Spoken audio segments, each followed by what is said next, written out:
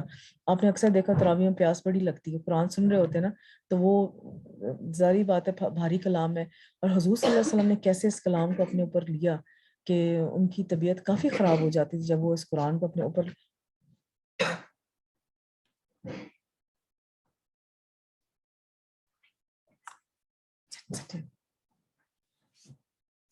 تو حضور صلی اللہ علیہ وسلم کافی تکلیف میں مبتلا ہو جاتے جب وہ جو ہے وہ اپنے قرآن کا کلام اپنے اوپر وحی ان پہ اوپر نازل ہوتی تھی۔ تو جب ہم بھی قرآن پڑھتے ہیں تو اکثر جب قرآن کی تلاوت وغیرہ کرتے ہیں تو جو ٹیچرز ہوتے ہیں وہ کہتے ہیں کہ ساتھ پانی کی باٹل رکھ لیں کہ پانی بار بار آپ کو پینے کی ضرورت ہو سکتا ہے پیش آئے، کیونکہ پیاس لگتی ہے بیچ میں۔ تو جب قرآن آپ کی فزیکلی اتنا اثر کر سکتا ہے تو قرآن کا کلام جب آپ پڑھ کے سمجھ کے اس کو اپنے اوپر اپلائی کریں گے تو کیسے آپ کی جو ہے وہ بیماریاں دور نہیں ہوں گی؟ انشاءاللہ ضرور دور ہوں گی۔ مکمل یقین سے ہی قرآن سے شفا حاصل ہونا۔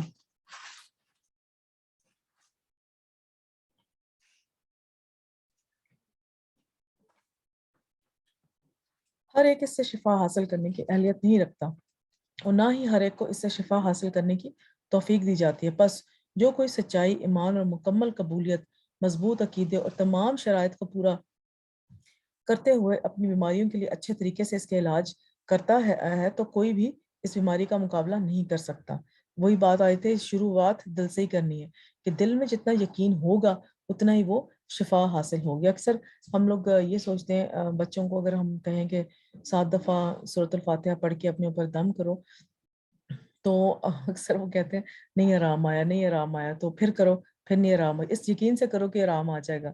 تو پھر آرام آ جاتا ہے یا کبھی بھی نہیں بھی آتا، تو ساری بات یہ ہے کہ وہ آپ کا جتنا یقین ہے۔ دوائی جب ہم کھاتے ہیں، ڈاکٹر جو پرسکرائب کرتا ہے وہ کھاتے ہیں اس یقین سے کھاتے ہیں ہاں ڈاکٹر نے بالکل صحیح جو ہے نا وہ ہمارا ڈائگنوز کر کے ہمیں دوائی دی ہے، تو اب تو ہمیں ڈیفینیٹلی آرام آئے گا، تو اسے آ بھی جاتا ہے۔ تو جب ہم قرآن کو اس طرح سے پڑھیں گے کہ اللہ تعالیٰ نے یہ بیماری کے لیے شفا دی ہے اور اس سے ضرور آرام آ جائے گا، تو واقعی آ جائے گا۔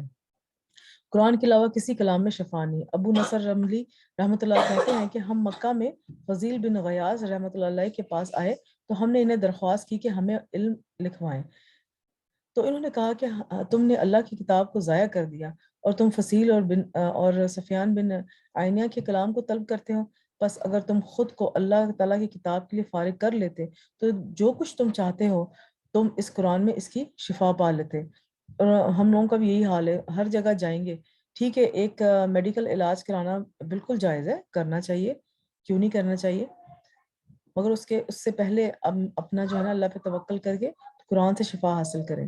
ہم لوگ آج کل کیا کرتے ہیں، کوئی بھی مسئلہ پریشانی یا بیماری ہو، قرآن کے علاوہ سارے کام کریں گے، سارے کام کریں گے، صرف قرآن کو نہیں اپروچ کریں گے۔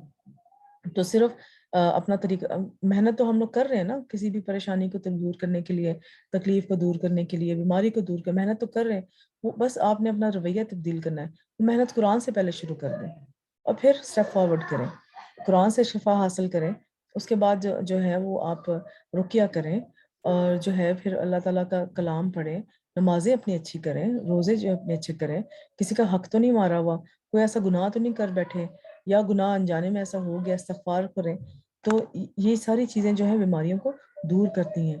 اور جب آپ نے یہ سارے کام کر لیے اور ساتھ میڈیکل جو ہے وہ آپ اپنا علاج وہ بھی رکھیں، مگر دونوں کریں، مگر یہ ہے نا آپ کا دل میں یقین یہ چیز ہو کہ میڈیکل سے تو مجھے پتہ نہیں علاج آنا ہے کہ نہیں آنا، یہ تو میں کر رہا ہوں کیونکہ اس ریکوائرمنٹ، مگر اصل مجھے جو ہے وہ شفا جو ہے قرآن سے آئے گی۔ اور یقین کریں وہ جو اب آپ کریں گے نا کتنی ساری میں ایک خاتون کو جانتی ہوں جو ایک پیشنٹ تھیں، تو ان کا لا علاج بیماری، اب جو ہے وہ جب ان ڈیولپ کنٹریز میں کوئی بیماری لا علاج ہونا، اس کو کوئی ٹریٹمنٹ نہ ہونا، تو وہ یہ ہوتا ہے کہ اس کو کسی نہ کسی ایکسپیریمنٹ میں ڈال دیتے ہیں. تو میرے اپنے مشاہدے میں یہ ہے کہ وہ ایک بندی کو پورے یعنی کہ صوبے میں، پروونس میں صرف 4 لوگوں کو ایکسپیریمنٹ میں ڈالا، اس میں وہ بھی تھی. اب چاروں میں جو ہے وہ ایک خاتون جو تھا اس کا پروگرس بہت اچھی جا رہی تھی، بہت اچھی جا رہی تھی. باقی ایک کی کسی کمپلیکیشن اس نے چھوڑ دی، ایک جو تھا اور اس کو کوئی ایشو ہو گیا، اور ایک سو چل رہا ہے. اور جو سب سے زیادہ جس کا اچھا پروگرس جاری ہے وہ اس بندی کی ہے جو کہ جس کا قرآن کے ساتھ تعلق ہے، اور اس نے قرآن سے شفا حاصل کرنے کی کوشش کی ہے. اب ڈیفینیٹلی قرآن نے تو اس کو شفا حاصل اس نے کی ہے. میڈیکل علاج تو اس کا چل رہا ہے، چلنے دیں، مگر ہمارا صرف یہ یقین ہونا چاہیے، دونوں کام آپ کریں، یقین اس بات پر رکھیں کہ قرآن نے مجھے شفا دینی، اس دوائی نے تو شفا دینی ہوتی تو باقی 3 جو لوگ ہیں وہ بھی صحت یابی ہوتے نا. تو یہ یقین رکھیں کہ جو ہے وہ قرآن نے شفا دینی ہے، اور دونوں جو ہے وہ ٹریٹمنٹس اپنے رکھیں. جو قرآن سے شفا حاصل نہیں کرتا وہ ہمیشہ بیمار رہتا ہے. ظاہری بات ہے دل کی بیماریاں جب ہوں گی تو وہ ہر وقت شک میں مبتلا رہے گا، شیزوفرینیا کا پیشنٹ بن جائے گا، ہر وقت نیگیٹو فیلنگز، ڈپریشن، ہیٹڈنس اور ہیٹ کرائم اور ان چیزوں میں مصروف رہے گا، تو وہ ہمیشہ بیمار ہی ہے نا، ذہنی بیمار تو ہے ہی نا. پھر اس کی ول پاور بھی نہیں ہوتی اور دوسری بیماریاں بھی اس کو لگ جاتی ہیں. ابن الجوزی کہتے ہیں کہ اللہ کی کتاب سے شفا طلب نہیں کرتا وہ ہمیشہ بیمار ہی رہتا ہے. قرآن سے شفا حاصل نہ کرنا قرآن کو چھوڑ دینے میں سے ہے. قرآن بہترین رقیہ ہے. قرآن کے ساتھ دل نرم کرنے میں نظر بد اور جادو اور جنوں کے چمٹنے اور اس کے علاوہ باقی تمام جسمانی بیماریوں کو بہت بڑی شفا ہے. عائشہ رضی اللہ تعالیٰ عنہ سے مروی ہے کہ حضور صلی اللہ علیہ وسلم ایک مرتبہ ان کے پاس تشریف لائے تو دیکھا کہ ایک عورت عائشہ رضی اللہ تعالیٰ عنہ کا علاج کر رہی ہے یا ان کو دم کر رہی ہے. تو آپ صلی اللہ علیہ وسلم نے فرمایا کتاب اللہ یعنی قرآن کے ساتھ اس کا علاج کرو، یعنی کہ اس کا رقیہ کرو. عائشہ رضی اللہ عنہ سے روایت ہے کہ حضور اکرم صلی اللہ علیہ وسلم نے فرمایا کہ جب آپ صلی اللہ علیہ وسلم بیمار پڑتے تو اپنے اوپر معوذتین سورہ فلق و سورہ ناس پڑھ کر پھونک لیا کرتے اور اپنے جسم پر اپنے ہاتھ پھیر لیا کرتے، یعنی کہ دعا کے لیے جیسے ہم ہاتھ نہیں اٹھاتے ویسے کیا، معوذتین پڑھی اور پورے اپنے جسم پہ ہاتھ پھیر لیا. ٹھیک ہے. پھر جب وہ مرض آپ کو لاحق ہوا جس میں آپ کی وفات ہوئی تو میں وہی معوذتین جن سے آپ صلی اللہ علیہ وسلم دم کیا کرتے تھے وہ پڑھ کر آپ کا دم کیا کرتی تھی، اور میں نبی صلی اللہ علیہ وسلم کے ہاتھ کو آپ کے جسم پر پھیر دیتی تھی. سبحان اللہ. سورۃ الفاتحہ میں شفا. ایاک نعبد و ایاک نستعین، ہم صرف تیری ہی مدد چاہتے ہیں اور ہم صرف تیری ہی عبادت کرتے ہیں اور تیری ہی ہم مدد چاہتے ہیں. یعنی کہ اس آیت میں پورا ہمارا دین داخل ہے کہ ہم صرف تیری ہی بات کرتے ہیں، کہ ہم صرف تجھ پہ ہی توکل کرتے ہیں. جب ہم اللہ پہ توکل کریں گے تو مدد بھی ہم اللہ سے چاہیں گے، پھر ہمیں دنیا کی مدد اور دنیا پہ توکل کرنے کی ضرورت نہیں ہوگی. تو اسی لیے اس سورۃ الفاتحہ میں شفا ہے. جب یہ آیت آئے تو اس میں اپنے مائنڈ میں رکھا کریں کہ اللہ تعالیٰ ہی ہمیں شفا دینے والا ہے. اس مشکل میں، اس پریشانی میں، اس بیماری میں جو ہمیں مدد چاہیے وہ اللہ تعالیٰ کی چاہیے، اور اللہ ہی ہماری مدد کر سکتا ہے، اس کے علاوہ کوئی بھی ہماری مدد نہیں کر سکتا. باقی تو وسیلے ہیں نا. اصل جو شفا اللہ تعالیٰ دینی ہے وہ اللہ تعالیٰ نے دینی ہے. ابو امانہ رضی اللہ تعالیٰ سے روایت ہے، وہ کہتے ہیں کہ میں نے حضور اکرم صلی اللہ علیہ وسلم کو یہ فرماتے ہوئے سنا کہ سورہ بقرہ پڑھا کرو کیونکہ اس کا پڑھنا باعث برکت ہے اور اس کا چھوڑنا باعث حسرت ہے، اور جادوگر اس کو حاصل کرنے کی طاقت نہیں رکھ سکتے.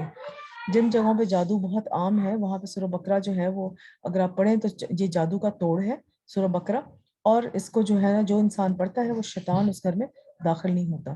تو اس کو پڑھنے کا طریقہ یہ ہے کہ یہ نہیں ہونا، اکثر لوگ کہتے ہیں کہ ہم 2 گھنٹے 2 ڈھائی پارے کی صورت ایک دن میں کیسے پڑھیں اور بہت سارے کام کرنے ہوتے ہیں. ٹھیک ہے، بالکل ٹھیک بات ہے، آپ نے بہت سارے کام کرنے ہوتے ہیں، بچے ہیں، گھر ہے، باہر دیکھنا ہوتا ہے. تو آپ یہ کریں کہ سورہ بقرہ کا ہاف پیج ڈیلی پڑھ لیا کریں. تو آپ ریپیٹڈلی جو ہے ختم ہوئی پھر پڑھ لیا، یعنی کہ جتنا آپ نے قرآن اپنا پڑھنا ہے ڈیلی کا وہ اپنا قرآن تو آپ پڑھیں ہی پڑھیں، مگر اس کے ساتھ آپ سورہ بقرہ کی مارکنگ کر لیں کہ میں نے 2 آیتیں 3 آیتیں ہاف پیج 1 پیج 2 پیج آپ نے ڈیلی پڑھنا ہے. جتنا قرآن آپ پڑھی اس کے قرآن آپ نے ختم کیا یا قرآن ختم شروع کرنے سے پہلے سورہ بقرہ پہلے پڑھ لی تاکہ شیطان گھر سے چلا جائے، پھر آپ اپنے قرآن کی تلاوت کر لیں یا قرآن کی جو بھی سمجھنے سمجھانے کی جو بات ہے وہ کر لیں، یا آپ نے جو ہے وہ قرآن ختم کر لیا تو روٹین بنا لے. روٹین بنانے کی بات ہے نا صرف, آسان کام ہے. تو آپ نے سورہ بقرہ کا ہاف پیج پڑھا تو کنٹینیوس آپ اس کو پڑھتی رہیں. شروع کریں, مہینے میں ختم ہوئی ہے, 2 مہینے میں ختم ہوئی ہے, پھر شروع کر دیں, پھر اس کو ختم کریں, پھر شروع کر دیں. یعنی کہ مسلسل ایک پروسیس ہونا چاہیے کہ سورہ بقرہ ڈیلی آپ اس کی تلاوت کر رہی ہیں. تو انشاءاللہ جادوگر, کوئی جادو کا اثر بھی نہیں ہوگا, نظر بد سے بھی جو ہے انسان نجات رہے گی, شیطان گھر میں داخل نہیں ہوگا, اور شفا ہے ڈیفینیٹلی. ٹھیک ہے, قرآن ہدایت ہے, اور قرآن کتاب ہدایت ہے. سورہ فرقان میں جیسا ہے رمضان کا مہینہ وہ ہے جس میں قرآن اتارا گیا, جو لوگوں کے لیے سراسر ہدایت اور ہدایت کی اور حق اور باطل میں فرق کرنے کی واضح دلیلیں ہیں. سب سے درست راہ کی طرف رہنمائی کرنے والی کتاب. بلا شبہ یہ قرآن اس راستے کی ہدایت دیتا ہے جو سب سے سیدھا ہے, اور ان ایمان والوں کو جو نیک عمل کرتے ہیں بشارت دیتا ہے کہ بے شک ان کے لیے بہت بڑا اجر ہے.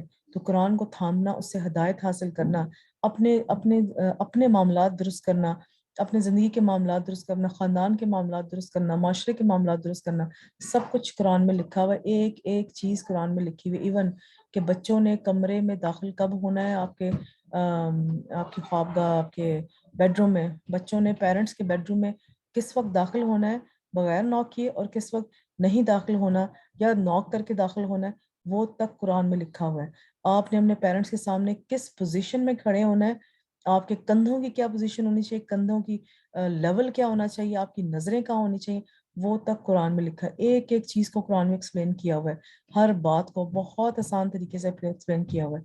تو جب آپ قرآن کو ہدایت کے طور پہ لے کر اس کو پڑھیں گے, اس کو سمجھیں گے, اس پہ عمل کریں گے, تو بہت ہی آسان آپ کے لیے اللہ تعالیٰ آسانیاں پیدا کر دے گا. ٹھیک ہے, اور یہ تو اللہ کا وعدہ ہے, جو قرآن پڑھے گا اس کو سمجھنے کی نیت سے, اس کو یاد کرنے کی نیت سے, اللہ تعالیٰ اس کے لیے آسانی پیدا کرو. اور یہ تو واقعی یہ بات واقعی ہے, اللہ تعالیٰ واقعی آسانیاں پیدا کرتے ہیں اور راستے کھول دیتے ہیں اللہ تعالیٰ, کس طرح وہ آسانیاں جو ہیں بانٹی جائیں. پھر آگے سورہ مائدہ میں ہے, سلامتی کی راہیں دکھانے والی کتاب ہے کہ بے شک تمہارے پاس اللہ کی طرف سے ایک روشنی اور واضح کتاب آئی ہے, جس کے ساتھ اللہ ان لوگوں کو جو اس کی رضا کے پیچھے چلیں سلامتی کے راستوں کی ہدایت دیتا ہے. وہی بات آگی کہ قرآن کو آپ اپنا لائلہ عمل بنائے, اپنا ایکشن پلانز جو ہیں جتنے بھی آپ نے کرنے ہوتے ہیں وہ قرآن سے لیا کریں, اور دل میں نیت یہی رکھا کریں کہ یہ اللہ تعالیٰ کے لیے کر رہی ہوں. اپنا دل جو ہے اس میں جو ہے نا ایک, بلکہ گھر میں جو ہے نا ہمیں ایسا کرنا چاہیے, ایک دل کی فوٹو بنا کے نا اس کے اوپر توکل, یقین اور جو ہے صرف اللہ تعالیٰ کے لیے وہ چیزیں بنا کے نا جو ہے وہ لگا لیں, تاکہ ہم بار بار ریمائنڈر. اب ویسے بھی یہ ایکسپیریمنٹ سے بھی, یہ ریسرچ سے بھی بات ثابت ہے کہ اگر کوئی اپنا فار ایگزامپل ایکشن پلان بنانا ہے, اس کو لکھ کے سامنے کہیں لگا دیں جو کہ بار بار آپ جگہ وزٹ کرتے ہیں, یا اگر آپ نے کوئی آیت سورت کوئی چیز یاد کرنی ہے, کوئی سبق یاد کرنا ہے اپنا اسکول کا بھی, تو آپ وہ لکھ کے سامنے لگا دیں, تو بار بار اس کو پڑھتے ہیں, صبح شام دوپہر پڑھیں اس کو, تو وہ آپ کو یاد ہو جائے گا. تو اس لیے ہم نے اپنی ایکشن پلان میں کچھ اپنی چیز درست کرنی ہے, اپنے دل کی درستگی کرنی ہے. ٹھیک ہے نا, تو ہم اس ایکشن پلان کو بنا کے لگا دیں کہیں پر بھی جہاں پہ ہمیں وہ بار بار نظر آتا رہے. اور اس سلسلے میں ایک اور بات میں سائڈ پوائنٹ ہے بتاتی چلوں, اگر کسی کو ایشو ہے کہ وہ بار بار ذکر نہیں کر سکتا یا اس کو یاد نہیں رہتا ذکر کرنا, ہوتا ہے نا معاملات میں اتنے ہم بزی ہو جاتے ہیں کہ ہمیں ذکر کرنا یاد نہیں رہتا, تو آپ یہ کریں کہ جو بھی ذکر آپ نے کرنے ہوتے ہیں صبح شام کے, فار ایگزامپل لا الہ الا اللہ کا کلام ہے, استغفر اللہ ہے, سبحان اللہ ہے, الحمد للہ ہے, اللہ اکبر ہے, سبحان اللہ ہے. تو یہ چیزیں جو ہے نا آپ اس طرح سے استغفر اللہ, یہ چیزیں آپ ایسا کریں کہ جہاں پہ آپ کے گھر میں اٹھنے بیٹھنے کی جو جگہ ہے نا, وہاں پر آپ وہ چھوٹے چھوٹے نوٹس کہیں پہ لکھ کے لگا دیں, گاڑی میں لگا دیں کہ بچوں کو پک اینڈ ڈراپ کرنے گئے ہیں تو اس میں گاڑی میں ایک نوٹ لگا دیں, یا وہ جو کیا ہوتا ہے بیک مرر کے اوپر جو ہم ہینگ کرتے ہیں چیزیں, اس میں کچھ اپنا اسکل شو کر کے کچھ لگا دیں, درود شریف اس میں لکھ کے لگا دیں, آیت الکرسی لکھ کے لگا دیں, کہ جب بھی وہ آپ کے سامنے لٹکتا ہوا نظر آئے گا تو آپ کو یاد آ جائے گا, اچھا ہاں میں چلو درود شریف پڑھ لیتی ہوں. ٹھیک ہے, کچن میں لگا دیں, استغفار لکھ کے کچن میں لگا دیں, کہ جب بھی آپ کچن میں جائیں گے استغفار آپ کو نظر آئے گا تو آپ بار بار بولنا شروع کر دیں گے اس کو, استغفار استغفر اللہ پڑھتے شروع. آپ لیونگ روم میں بیٹھی ہوئی ہیں تو آپ الحمدللہ کہیں لگا دیں. ٹھیک ہے نا, یہ چھوٹی چھوٹی چیزیں آپ ریمائنڈرز کے طور پہ اپنے لیے لگائیں, تو انشاءاللہ ذکر ہی ذکر ہوگا ہر وقت اپنے مائنڈ میں. رہنمائی کے ہر معاملے کی طرف رہنمائی دینے والی کتاب ہے۔ سورہ نحل میں ہے، اور ہم نے تجھ پر یہ کتاب نازل کی ہے اس حال میں کہ ہر چیز کا واضح بیان ہے، اور فرمانبرداروں کے لیے ہدایت اور رحمت اور خوشخبری ہے۔ یہ وہی رحمت خاص ہے جو اللہ تعالیٰ کی ان بندوں پر ہے جو قرآن کے اوپر عمل کرتے ہیں۔ تو قرآن میں ہدایت اور نور ہے۔ زید رضی اللہ عنہ سے مروی ہے کہ حضور اکرم صلی اللہ علیہ وسلم فرمایا، آگاہ رہو اے لوگوں، میں ایک انسان ہوں، قریب ہے کہ میرے رب کا بھیجا ہوا میرے پاس آئے تو میں قبول کر لوں، اور میں تم میں دو بھاری چیزیں چھوڑے جا رہا ہوں۔ اس میں سے پہلی اللہ کی کتاب ہے جس میں ہدایت اور نور ہے، تو تم اللہ کی کتاب کو پکڑے رکھو اور اس کے ساتھ مضبوطی سے جڑے رہو۔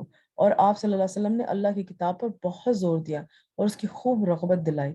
پھر آپ نے فرمایا، دوسری چیز میرے اہل بیت ہیں، میں تم لوگوں کو اپنے اہل بیت کے بارے میں اللہ کی یاد دلاتا ہوں، میں تم لوگوں کو اپنے اہل بیت کے بارے میں اللہ کی یاد دلاتا ہوں، میں تم لوگوں کو اپنے اہل بیت کے بارے میں اللہ کی یاد دلاتا ہوں۔ تو اس کے مختلف معنی ہو سکتے ہیں کہ اہل بیت جو ہیں جو ہیں ان کے ساتھ جو ہے وہ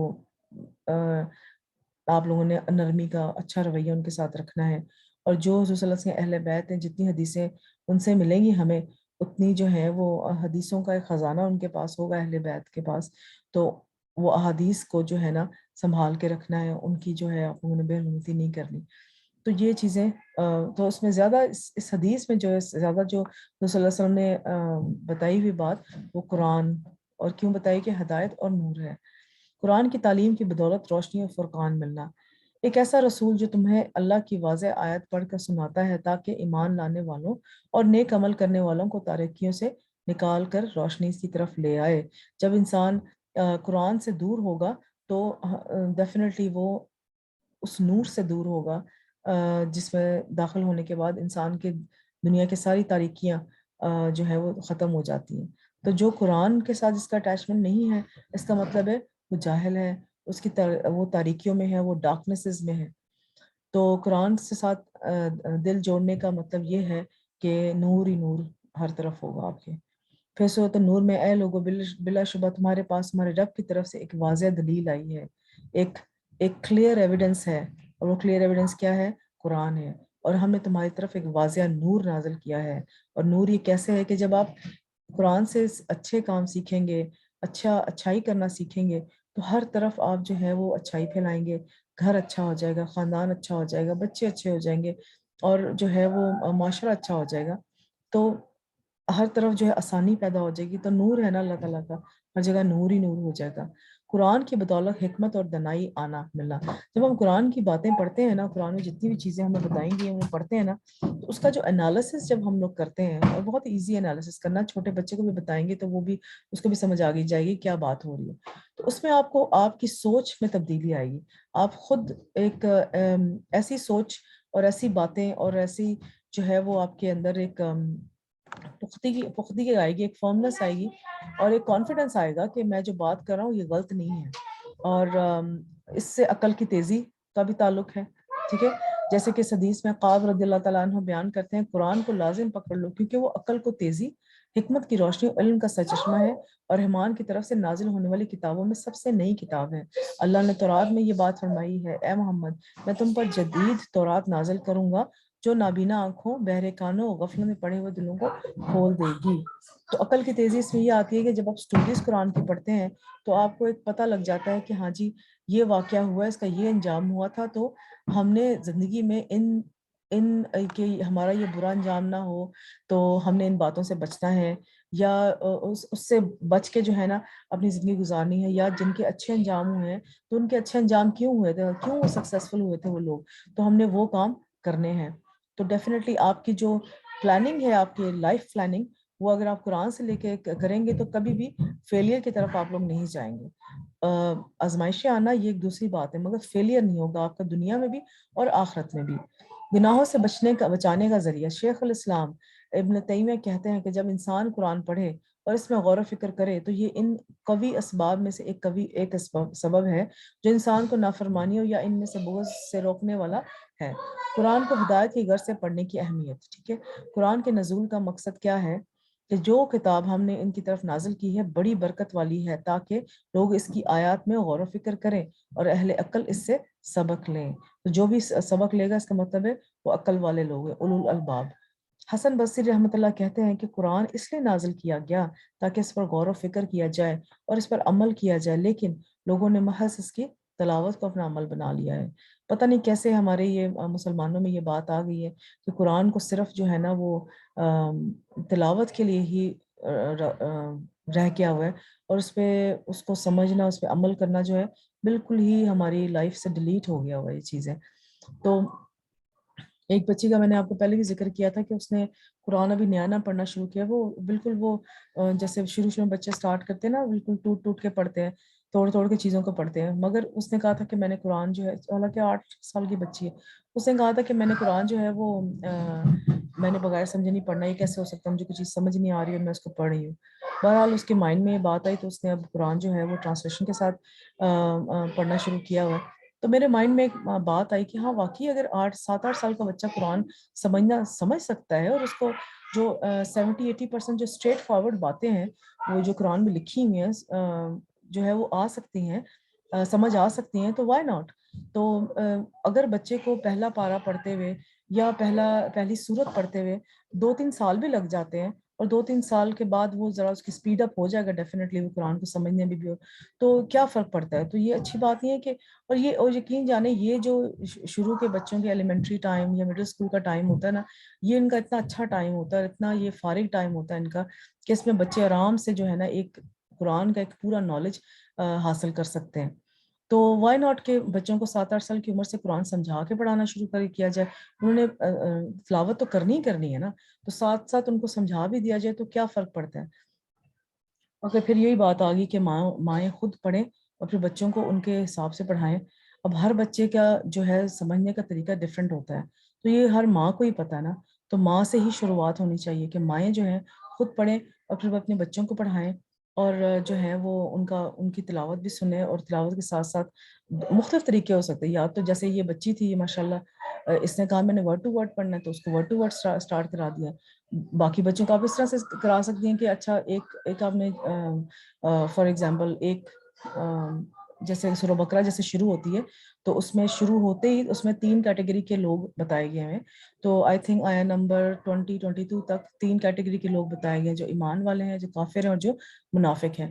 تو آپ ان کو جو ہے وہ اتنی آیتیں پڑھا کے تو اس کے بعد اس کو ڈسکرائب کر دیں کہ منافق کون ہوتے ہیں اور ایمان والے لوگ کون ہوتے ہیں اور کافر کون ہوتے ہیں۔ اب یہ اس پیج میں یہ بات ہو رہی ہے، یا اس رکوع میں یہ بات ہو رہی ہے، یا اس رکوع میں اب حضرت ابراہیم کا واقعہ شروع ہونے والا ہے، تو یہ چھوٹی چھوٹی آپ ساتھ ساتھ ان کو 2 طریقوں سے سمجھا سکتی ہیں، ٹھیک ہے؟ یا تو ورڈ ٹو ورڈ، یا جو ہے آپ ان کو ایک جنرل نالج جیسے قرآن کا آپ خود پڑھیں اور بچوں کو دیں، تو بچے بڑے آرام سے سمجھ جاتے ہیں۔ میرا پہلے یہ کانسیپٹ تھا کہ بچوں کو جو ہے وہ سمجھ کیا آئے گی قرآن کو، پتہ نہیں کیا ایج ہے جب بچوں کو ٹرانسلیشن یا ان کو تفسیر پڑھانی چاہیے۔ سوری میرے بچے بہت شور کر رہے ہیں، سارے گھر پہ، تو اور جو ہے وہ بچوں کو جو ہے نا ان کے لحاظ سے ان کو 7 8 سال کی عمر سے ہی جو ہے وہ بلکہ 3 4 سال کی عمر سے ان کو سٹوریاں بتانا شروع کریں، اور جب وہ قرآن کو باقاعدہ پڑھنا شروع کریں تو اس وقت ان کو سمجھائیں کہ یہ باتیں اس میں لکھی ہوئی ہیں، اور بہت ہی آسان ہے، اور انٹرنیٹ پہ اتنا مٹیریل اویلیبل ہے، مگر اوتھینٹیکیٹڈ مٹیریل آپ ڈھونڈیں، لکھا ہوا مٹیریل بھی مل جائے گا، آپ کو اردو میں مل جائے گا، آپ انگلش میں مل جائے گا، آپ آسان بھی مل جائے گا، مشکل بھی مل جائے گا، ہر طرح کا مٹیریل آپ اوتھینٹیکیٹڈ مٹیریل ڈھونڈیں، خود پڑھیں، بچوں کو پڑھائیں، بلکہ اپنا پڑھنا بھی بچوں کے ساتھ منسلک کر لیں کہ میرے بچہ بڑا ہو رہا ہے، میں نے اس کو قرآن پڑھانا ہے تو میں پڑھوں گی تو میں اس کو پڑھاؤں گی، میں یہ ثواب کسی اور کو کیوں دوں، میں یہ ثواب خود لوں گی، ٹھیک ہے نا؟ اگر آپ کر سکتی ہیں، مگر بچوں کے لیے قاری لگوانا اور ان کو ایک اچھی تعلیم کے لیے اس کو جو ہے کسی اسکالر کے پاس بھیجنا، یہ بھی آپ کر سکتی ہیں، اس میں بھی کوئی حرج نہیں ہے۔ اگر آپ گھر کے کاموں اور ان میں اتنی مصروف ہیں کہ آپ نہیں کر سکتی تو آپ بچے کو جو ہے وہ کسی کو بھی پے کر کے بھی آپ پڑھوا سکتے ہیں، مگر یہی بات آ گئی وہ اتھینٹیکیٹڈ نالج ہو، کہ جس کے پاس اتھینٹیکیٹڈ نالج ہو۔ چلیں، یہ تو سائڈ پوائنٹ تھا۔ نزول قرآن کا مقصد صرف تلاوت کرنا نہیں ہے، دیکھیں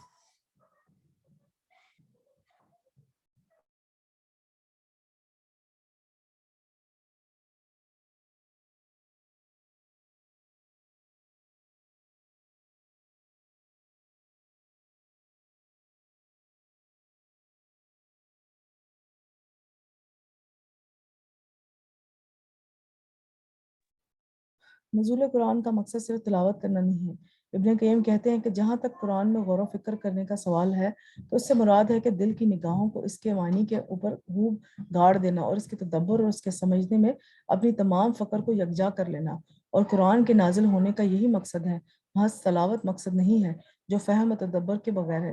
یہ خیر موٹی اردو لکھی ہوئی ہے مگر بہت آسان ہے کہ قرآن کے اوپر جو فکر کرنا، غور و فکر کرنا بہت ایزی ہے۔ اللہ تعالیٰ نے سکھایا ہوا ہے کیسے غور و فکر کرنا ہے، یعنی کہ اللہ تعالیٰ قرآن میں اگر کسی مچھر کی بات کریں گے تو کہیں گے اب اس پہ غور و فکر، پورا اس کا سمجھا کے اللہ تعالیٰ پورا سمجھا کے پھر کہیں گے اب اس پہ غور فکر کرو، یعنی کہ دوبارہ اس کو انالائز کرو، اسی بات کو جو میں نے بتائی، یعنی کہ دوبارہ اس چیز کو ریوائز کرو۔ شہد کی مکھی کی مثال دی ہوئی تو اس کو پورا بتا کے اللہ تعالیٰ کہیں گے اب اس کو دوبارہ مائنڈ میں ریوائز کرو۔ تو یہ تو کوئی اتنا مشکل کام نہیں ہے، تو اسی کو غور و فکر کہتے ہیں۔ زمین آسمان کا بتا کے اللہ تعالیٰ کہیں گے اس پہ غور و فکر کرو، تو وہ سارے جب آپ ایک چیز لکھی ہوئی سامنے ہے اور وہ سارے ایکسپلین کی ہوئی آپ کو اللہ تعالیٰ نے قرآن میں، تو اس کو ریوائز کرنا اپنے مائنڈ میں مشکل کام ہے؟ بالکل بھی مشکل کام نہیں ہے۔ تو اس کو بس آپ نے ریوائز کرنا ہے اس چیز کو، اور اپنے لیے کوئی نہ کوئی اس میں سے ایکشن پوائنٹ نکالنا ہے، تو کوئی بھی مشکل کام نہیں ہے۔ اللہ تعالیٰ کا قرآن پر تدبر کا حکم دینا، قرآن پر تدبر ہی سے ہدایت ملنا۔ ابن تیمیہ کہتے ہیں کہ جو ہدایت کی غرض سے قرآن میں تدبر کرتا ہے اس کے لیے حق کا راستہ واضح ہو جاتا ہے۔ تدبر نہ کرنے والوں کی مذمت، تو کیا وہ قرآن میں غور نہیں کرتے یا ان کے دلوں پر قفل پڑے ہوئے ہیں، یعنی کہ ان کے دل کیا بند ہیں، ان کے دل کیا تالے پڑے ہوئے ہیں کہ وہ قرآن کو سمجھ نہیں سکتے؟ بہت ایزی ہے قرآن سمجھنا، قرآن سمجھنا بالکل مشکل نہیں ہے۔ جیسا کہ میں نے کہا کہ آپ چھوٹے سے بچے سے آپ سٹوری سے سٹارٹ کریں تو جو ہے وہ انشاءاللہ اللہ تعالیٰ ضرور اس میں جو ہے وہ آپ کی مدد کریں گے۔